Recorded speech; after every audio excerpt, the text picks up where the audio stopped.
வணக்கம், வாழ்க வளமுடன்.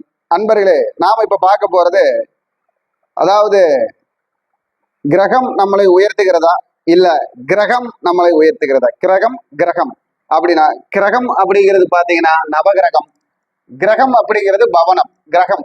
அப்போ வளர்ச்சி தரும் வாஸ்து, அதாவது வளர்ச்சி தரும் வாஸ்துன்னு சொல்லி நமக்கு நவகிரகம் நமக்கு அந்த வீடுங்கிற அமைப்புல செயல்படுதா இல்ல கிரகம்னு சொல்லி அந்த கிரகத்துல நமக்கு கிரகம் நம்மளை செயல்படுத்துதா அப்படிங்கிறது தான் இந்த பதிவுல பார்க்க போறோம். அப்போ பொதுவா பாத்தீங்கன்னா காலச்சக்கரத்துக்கு ராசி கட்டத்துல பாத்தீங்கன்னா 4வது வீடு தான் கிரகம், அதாவது வீடுன்னு சொல்லக்கூடிய இடம், அதாவது கிரகம், அதாவது இந்த கடக ராசி தான் கிரகம். அப்போ இந்த கடக ராசி தான் தினசரி நமக்கு இயக்கத்தை செய்கிறது. நம்ம வீட்டுல நம்ம அதாவது தங்கி தினமும் அதாவது உறங்கி எந்திரிச்சு தொழில் பண்ணி மீண்டும் நம்மளை சமாதானமா ஒரு அந்தி தூங்கணும் அப்படின்னா அதுக்கு கிரகத்துல கிடைக்கிறதுக்கு நமக்கு சப்போர்ட் பண்றது சந்திர பகவான். அதனாலதான் மனசுக்காரங்க சந்திர பகவானோட இருக்கும் வீட்டை 4வது வீட்டை நமக்கு வீடு வண்டி வாகனம் வித்தை சுகம் அப்படின்னு வச்சாங்க. அப்ப அந்த வீடு வண்டி வாகனம் வித்தை சுகத்தை நமக்கு ஃபர்ஸ்ட் தீர்மானிக்கிறது நவகிரகத்தில் சந்திர பகவான். நவகிரகத்தில் யார் தீர்மானிக்கிறாங்க? சந்திர பகவான். அப்போ இந்த வீட்டுக்கு அப்போ எந்தெந்த கிரகங்கள் நமக்கு தெளிவா இருக்கணும், சப்போர்ட் பண்ணணும் அப்படிங்கிறது தான் நாம இந்த பதிவுல வளர்ச்சி தரும் வாஸ்து அப்படின்னு சொல்லி பாக்குறோம். என்ன வாஸ்துங்க? வளர்ச்சி தரும் வாஸ்து. இப்ப பாத்தீங்கன்னா ஒருத்தருக்கு வீடு வாஸ்து பிரகாரம் இருக்கும், ஆனா ஜாதகத்துல கிரக நிலை தசா புத்தி சூழ்நிலை சரியில்லாம இருக்கும். அப்ப என்ன ஆகும்? அந்த வாஸ்து அந்த வாஸ்துல நல்ல விதமா இருக்கக்கூடிய வாஸ்துல கிரகம் வேலை செஞ்சு அங்க ஒரு சந்தோஷம் இல்லாம கடன் நஷ்டம் அந்த மாதிரி ஒரு சூழ்நிலைக்கு போயிடுவோம். அப்போ நம்ம எந்த விஷயத்த திறன்பட எடுத்துக்கணும் அப்படின்னு பாத்தீங்கன்னா, நமக்கு வீட்டுக்கு வாஸ்து சப்போர்ட் பண்ணுதா இல்ல நவகிரகம் சப்போர்ட் பண்ணுதா அப்படிங்கறதா. கிரகம் வளர்ச்சிக்கு கிரகமா வாஸ்துவா அப்படிங்கிறத எடுத்துக்கிறோம். அப்போ நம்ம பாத்தீங்கன்னா மேக்சிமம் 10 மணி நேரம் 12 மணி நேரம் ரோட்ல தான் இருப்போம். அதுக்கப்புறம் தான் ஒரு 8 மணி நேரம் 10 மணி நேரம் வீட்டுல. அந்த 8 மணி நேரம் வீட்டுல நம்ம பண்ணக்கூடிய வேலை என்னன்னு பாத்தீங்கன்னா தூங்குற வேலையா இருக்கு. ஒரு 2 மணி நேரம் தான் பேசக்கூடிய வேலை. அதாவது அதிகபட்சம் ஒரு வீட்டில் 4 மணி நேரத்துக்கு அப்புறம் ஒரு ஆண் அந்த வீட்டுல அதிக நேரமா தலைவன்கிறவன் இருக்க மாட்டான். அப்படி தலைவன் அதிகபட்சம் இருக்கிற இடத்துல பாத்தீங்கன்னா அந்த இடமே தொழிலா இருக்கும். அப்போ அங்க அவனுடைய ஜாதக பிரகாரம் அந்த நவகிரகம் சப்போர்ட் பண்ணாம அந்த தொழில இருக்க முடியாது. அப்போ நாம இந்த இடத்துல எடுத்துக்கக்கூடியது பாத்தீங்கன்னா ஒரு வீடுங்கிறது அதாவது நம் ஜாதக கட்டத்தில் 4ஆம் பாவகம் நல்லா இருந்தா தான் நமக்கு ஒரு வீடு வண்டி வாகனம் அமைப்பு வரும், ஒரு பூமி நிலைக்கும். ஏன்னா இந்த 4ஆம் பாவத்துல கொண்டு போயிட்டு அதாவது காலச்சக்கரத்துக்கு லக்னத்துக்குன்னு சொல்லக்கூடிய செவ்வாய் பகவானையும் காலச்சக்கரத்துக்கு 8ன்னு சொல்லக்கூடிய செவ்வாய் பகவானையும் நீச்சமா வச்சிருப்பாங்க.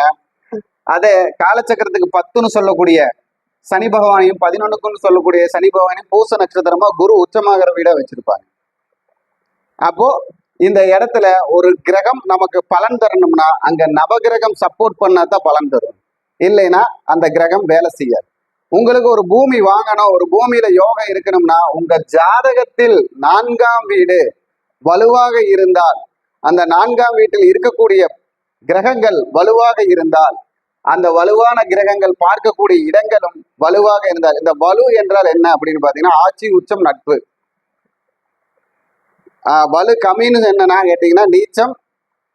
அதே மாதிரி நமக்கு பாத்தீங்கன்னா மறைந்து போகுதல், இந்த மாதிரி செயல்பாடெல்லாம் வலு கம்மியா இருக்கிறதுன்னு அர்த்தம். அப்போ நாம என்ன அப்போ இந்த வலு குறைவாக இருப்பது என்னன்னு பாத்தீங்கன்னா உங்களுடைய ஜாதக கட்டத்துல 4ஆம் இடம் நீச்சமாகிறது, 4ஆம் இடம் மறைந்து போகுது, 4ஆம் இடம் 6, 8, 12ஆம் அதிபதிகளுடைய தொடர்பு கொள்ளுதல், இதெல்லாம் அதோடைய அதாவது பலம் கம்மியா இருக்கிறதுன்னு அர்த்தம். அப்படி இருக்கிறவங்களுக்கு பாத்தீங்கன்னா பூமி வாங்கினாலும் நினைக்காது, இல்ல பூமியை வித்துக்கிட்டே இருப்பாங்க. பூமினால ஒரு நிம்மதி இல்லாத ஒரு சூழ்நிலை அவங்களுக்கு இருக்கும். அதே மாதிரி ஒரு வீடு கட்டினாங்கனாலும் அந்த வீட்டுல பாத்தீங்கன்னா அதிகமா வெடுப்பு வரும். அதே மாதிரி அந்த வீட்டுல என்னதான் ஏதாவது ஒரு விஷயத்த செஞ்சுட்டு இருந்தாலும் திருப்தி இல்லாம இருந்துகிட்டே இருக்கும், தூக்கம் வராது. அங்க ஏதாவது ஒரு சூழ்நிலையில தவிச்சுக்கிட்டு இருக்கிற மாதிரியே இருக்கும். அதாவது இந்த 4ஆம் இடம் பாதிப்பு. இதே இந்த 4ஆம் இடம் பலமா இருக்கிறவங்க பாத்தீங்கன்னா ஏதாவது ஒரு ரீதியில ஏதாவது ஒரு இடத்துல வீடுங்கிற ஒரு அமைப்புல ஒரு சந்தோஷத்தை அனுபவிச்சுட்டே இருப்பாங்க. அதுக்கு வந்து அந்த இருக்கக்கூடிய அந்த 4ஆம் அதிபதி போய் இருக்கக்கூடிய பாவகாதிபதி பலம், அந்த பாவகாதிபதி நின்ன நட்சத்திராதிபதி பலம், அந்த நட்சத்திராதிபதி இருக்கக்கூடிய வீடு பலம், இது எல்லாமே இருக்கு. ஒரு வீடா, 2 வீடா, 3 வீடா, இல்ல ஒரே வீட்டுல வந்து அது பிரம்மாண்டமான வீடா அப்படிங்கிறதெல்லாம் தீர்மானிக்கக்கூடியது இங்கு நவகிரகங்கள் தான் தீர்மானிக்குது. அதே மாதிரி வாஸ்துல வந்து இப்போ இணைவரைன்னு இருக்கு, அதே மாதிரி நமக்கு வந்து ஓய்வறைன்னு இருக்கு, அதே மாதிரி சமையல் அறைன்னு இருக்கு, அதே மாதிரி கிடங்கு அறைன்னு இருக்கு. அதாவது நம்ம எதையும் கொண்டு போய் ஸ்டோர் பண்ணி வச்சுக்கூடிய ஸ்டோர் ரூம்னு சொல்லக்கூடிய கிடங்கு அறை இருக்கு. அதே மாதிரி படிப்பறை இருக்கு, அதே மாதிரி பள்ளி அறை இருக்கு. அதாவது நம்ம வந்து சுகபோகம் அடையக்கூடிய அறை அப்படின்னு இருக்கு. இந்த அறைகளுக்கு எல்லாமே வந்து ஒவ்வொரு கிரகங்களும் ஒவ்வொரு பாவகமும் பலமாக இருந்தாலே அந்த அறைகள் அங்க சுபிட்சப்படுது. இல்லைன்னா அந்த அறைகளால் பிரச்சனைகள் தான் வருது. அது எப்படி அப்படின்னு பாத்தீங்கன்னா, இந்த 4ஆம் அதிபதிக்கு பாத்தீங்கன்னா, இந்த 4ஆம் அதிபதி சந்திரனுக்கு எப்பவுமே சந்திரனுக்கு 7ஆம் அதிபதி வலுவாக இருந்தால் அந்த இடத்துல திருமணங்கிற ஒரு பந்தம் வரும். அந்த சந்திரனுக்கு 7ஆம் அதிபதி அந்த வீட்டில் வலு குறைவாக இருந்தால் அந்த வீட்டில் திருமணமாகுபவர்களுக்கு அந்த திருமண தம்பதிகளுக்கு ஒரு மனசமாதானம் இல்லாத சூழ்நிலை, சங்கடங்கள், வம்பு வழக்கு வந்து கொண்டே இருக்கும். அப்ப அதுக்கு உண்டான சூழ்நிலையில தான் அந்த வீட்டோட அமைப்பு இருக்கணும் அப்படிங்கிறது இருக்கு. அதாவது அப்ப அந்த இடத்துல என்ன கிரகம் வேலை செய்யுது அப்படின்னு பாத்தீங்கன்னா, சந்திரன் சனி சுக்கிரன் தான் வந்து இந்த திருமணத்துக்கு ஒரு வீட்டுக்கு ஒரு பவனத்துக்கு வேலை செய்யறாரு. சந்திர பகவான், சனி பகவான், சுக்கிர பகவான் இவங்க ஒரு பவனத்துல நல்ல விதமா வேலை செஞ்சா மட்டும்தான் அந்த வீட்டுக்கு திருமணம் வரும். அப்போ இவங்க இயங்கக்கூடிய இடம் எது அப்படின்னு பாத்தீங்கன்னா, சந்திர பகவான் இயங்கக்கூடிய இடம் ஒரு வீட்டில் எந்த இடம்னு பாத்தீங்கன்னா, அது வந்து நமக்கு சமையலறை அப்படின்னு எடுத்துக்கிறோம். அப்போ இந்த சுக்கிர பகவான் இயங்கக்கூடிய இடம் ஒரு வீட்டில் எந்த இடம்னு எடுத்தீங்கன்னா இணைவரைன்னு எடுத்துக்கிறோம். இந்த சனி பகவான் இயங்கக்கூடிய ஒரு வீட்டுல எந்த இடம்னு எடுத்துட்டீங்கன்னா உங்களுக்கு பூஜை அறைன்னு எடுத்துக்கிறேன், இறைவனுடைய அறைன்னு. இந்த இடமெல்லாம் கிரகத்துல நல்ல விதமா இருந்தா தான் வாஸ்து அங்க வேலை செய்யும். இந்த கிரகங்கள் நல்ல விதமா இருந்தா தான் வாஸ்து பகவான் வேலை செய்வார். வாஸ்து பகவானால கிரகத்தை மாற்ற முடியாது, கிரகங்கள்னால் வாஸ்து பகவானை செயல்படுத்த முடியும். ஏன்னா கிரகங்கள் தான் புண்ணிய கர்மாக்களை தீர்மானிக்கிறது. அப்போ நமக்கு ஒரு இருப்பிடம் நல்ல இருப்பிடமா அப்படிங்கிறத தீர்மானிக்கக்கூடிய சக்தி கிரகங்களே செய்கிறது. அப்ப பாத்தீங்கன்னா இப்போ வாஸ்துல பாத்தீங்கன்னா இப்போ வந்து உங்களுக்கு ஒரு உதாரணமா சொல்றேன். ஒரு பையன் ஒரு படிப்பு விஷயம் அப்படின்னு எடுத்துக்கல, என்னப்பா நாங்க போன வருஷம் வரைக்கும் அந்த வீட்டுல இருந்த பையன் சூப்பரா படிச்சா நல்ல மார்க் எடுத்தான். ஆனா இந்த வருஷம் இந்த வீட்டுக்கு வந்துட்டோம், இந்த வீட்டுக்கு வந்தது வந்து பையனோட கூட்டு சரியில்லை, சேர்க்கை சரியில்லை, அதனால படிப்பு கம்மி அப்படிம்பாங்க. ஆனா போன வருஷம் வரைக்கும் அவன் இந்த 4ஆம் வீடுன்னு சொல்லக்கூடியதுக்கு 9ஆம் வீடுன்னு சொல்லக்கூடிய மீனத்தில் இந்த மீன ராசிக்கு தகுந்த மாதிரி அவன் தெற்கு வடக்கா படுத்து தூங்கி இருப்பான். இந்த வருஷத்துல இருந்து பாத்தீங்கன்னா அவன் கிழக்கு மேற்கா படுத்து தூங்க ஆரம்பிச்சிருப்பான். அதனால இந்த இடத்துக்கு 6ஆம் வீடுங்கிற அந்த 6 அவனுக்கு மறைவு ஸ்தானத்தை கொடுத்து அவனுடைய படிப்பை கெடுத்து விட்டது, அவனுடைய கூட்டாளிகளுடைய சேர்க்கையை அதிகரித்து விட்டது.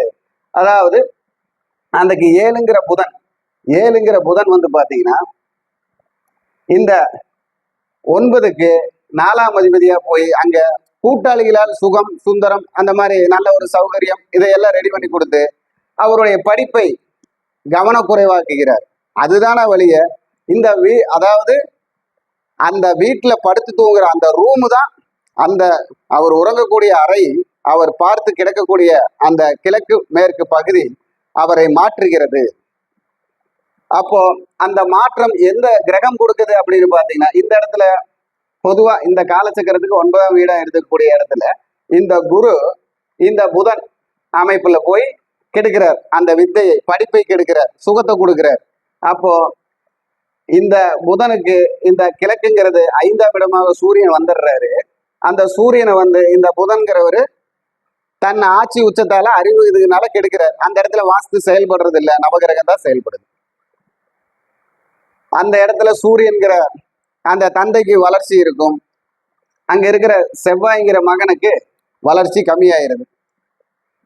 இந்த விஷயத்த வந்து அந்த கிரகம் வாஸ்து வந்து வளர்ச்சி தரும் வாஸ்துல நாம புரிஞ்சுக்கிட்டோம் அப்படின்னம்னா அந்த வீட்டுக்கு வளர்ச்சியை கொடுக்க முடியும். அப்ப அந்த செயல்பாட்டை மாற்ற முடியும். அப்ப எனக்கு இந்த மாதிரி ஒரு ஜாதகம் வந்து இந்த மாதிரி ஒரு வீட்டுக்கு வாஸ்து பார்க்க போயிருந்தேன்.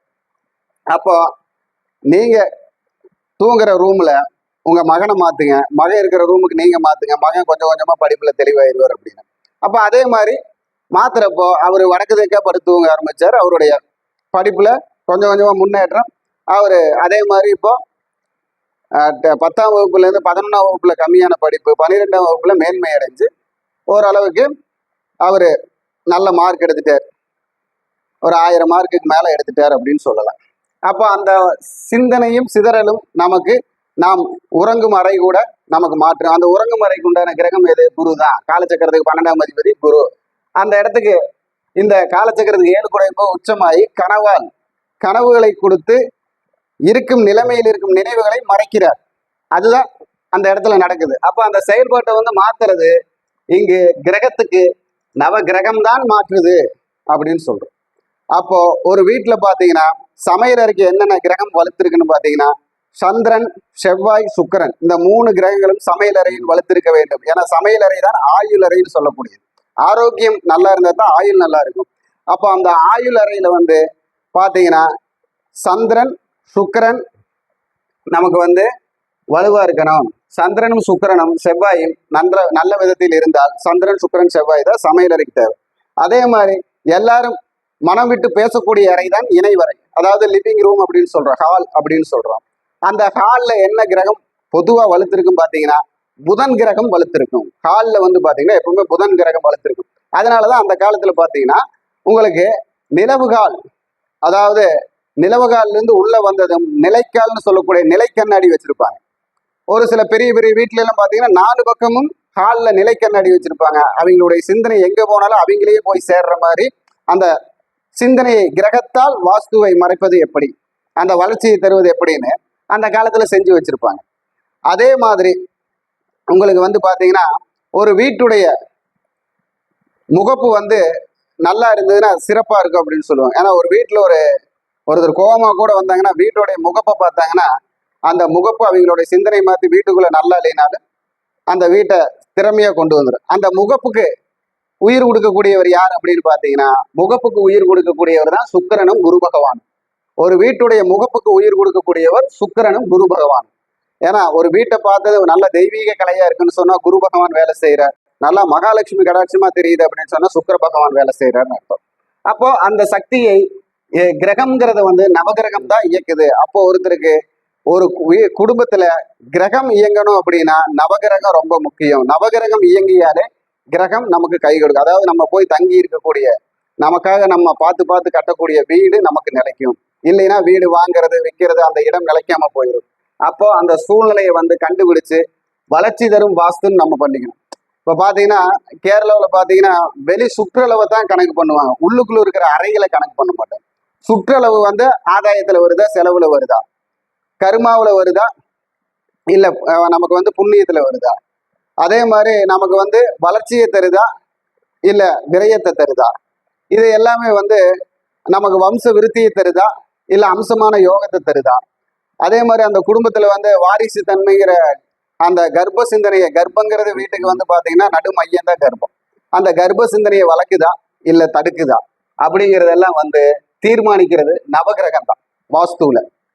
அப்போ அந்த வாஸ்து பகவானுக்கு கூட பாத்தீங்கன்னா அவர் அருங்கோண வடிவத்தான் இருப்பார். அந்த அருங்கோண வடிவத்துல அவர் வந்து செயல்படுறப்ப பாத்தீங்கன்னா அதாவது திக்கெட்டு திசை நாலு. எப்படி? திக்கெட்டு திசை நாலு. அப்ப திக்கெட்டு திசை நாலுங்கிறது 12 அப்படின்னு அர்த்தம். அப்ப நம் ஜாதக கட்டத்தில் 12 பாவங்களும் நாம் குடியிருக்கும் வீட்டில் வேலை செய்தாலே அந்த வீடு நமக்கு செல்வத்தை தரும், ஐஸ்வர்யத்தை தரும்.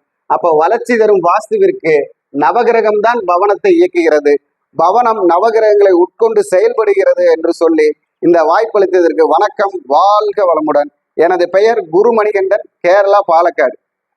அப்போ இந்த பாலக்காடு கேரளாவிலிருந்து உங்ககிட்ட நான் பேசுறேன். என்னுடைய ஃபோன் நம்பர் வந்து 8835156556, 8593970214. நம்ம வந்து ஆன்லைன்ல ஜாதகம் பார்க்குறோம், ஆன்லைன்லையும் பார்க்குறோம், நேரடியாகவும் பார்க்குறோம். வாஸ்து, வீட்டுக்கு தேவையான பூஜை விஷயங்கள் எல்லாமே பண்ணி தரோம். வளர்ச்சிக்கு உண்டான விஷயம், தொழில் வளர்ச்சி, அதுக்கு தகுந்த தாயத்து யந்திரம் எல்லாமே செஞ்சு கொடுக்குறோம். உங்களுக்கு தொடர்பு கொள்ளணும்னா எனது முகவரி பார்த்தீங்கன்னா MRK குரு ஜோதிஷாலயம், பாலக்காடு, கேரளா. அப்படின்னு போட்டிங்கன்னா யூடியூப்ல எல்லாம் வந்துடும். என்னுடைய பெயர் குருமணிகண்டன். வணக்கம்.